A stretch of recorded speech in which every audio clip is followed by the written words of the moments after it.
ঘরের বউটা যদি ভালো হয় তাহলে একজন বেকার পুরুষও সফলতার দেখা পায়, আর ঘরের বউটা যদি খারাপ হয় তাহলে একজন প্রতিষ্ঠিত পুরুষ মানুষও চোখের পলকে ধ্বংস হয়ে যেতে পারে। ছেলেদের জন্য বউটা আসলেই ম্যাটার করে।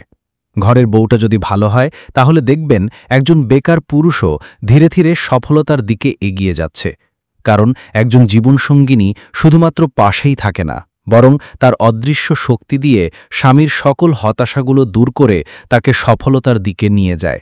স্বামীকে ধৈর্য দেয়, সাহস যোগায়, তার খারাপ সময়গুলোতে ধৈর্য ধরে তার পাশে থেকে সেই সময় মোকাবিলায় সাহায্য করে। ফলে ছেলের ভেতর থেকে অন্যরকম একটি শক্তি অনুভব করে, আর এই শক্তি তাকে ঠেলে সফলতার দিকে নিয়ে যায়। অপরদিকে ঘরের বউটি যদি চরিত্রের দিক থেকে খারাপ হয়, নেতিবাচক মনোভাবের হয়, তাহলে একজন প্রতিষ্ঠিত পুরুষও ভেতর থেকে ভেঙে পড়ে। প্রতিনিয়ত সন্দেহ, অবিশ্বাস, হতাশা এই জিনিসগুলো তাকে ভেতর থেকে দুর্বল করে দেয়। ফলে তিনি ধীরে ধীরে তার কর্মস্পৃহা হারিয়ে ফেলেন এবং জীবনযুদ্ধে অনেকটাই পিছিয়ে পড়েন।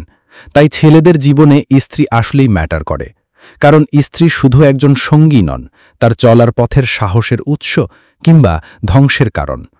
একটি সম্পর্কের সৌন্দর্য তখনই ফুটে ওঠে যখন একজন আরেকজনের শক্তি হয়। তাই বিয়ে শুধুমাত্র সামাজিক দায়িত্ব নয়, বিয়ে জীবনের সবচেয়ে গুরুত্বপূর্ণ সিদ্ধান্ত। তাই এমন একজনের হাতেই নিজের ভবিষ্যৎ তুলে দেবেন যাকে আপনি বিশ্বাস করতে পারেন।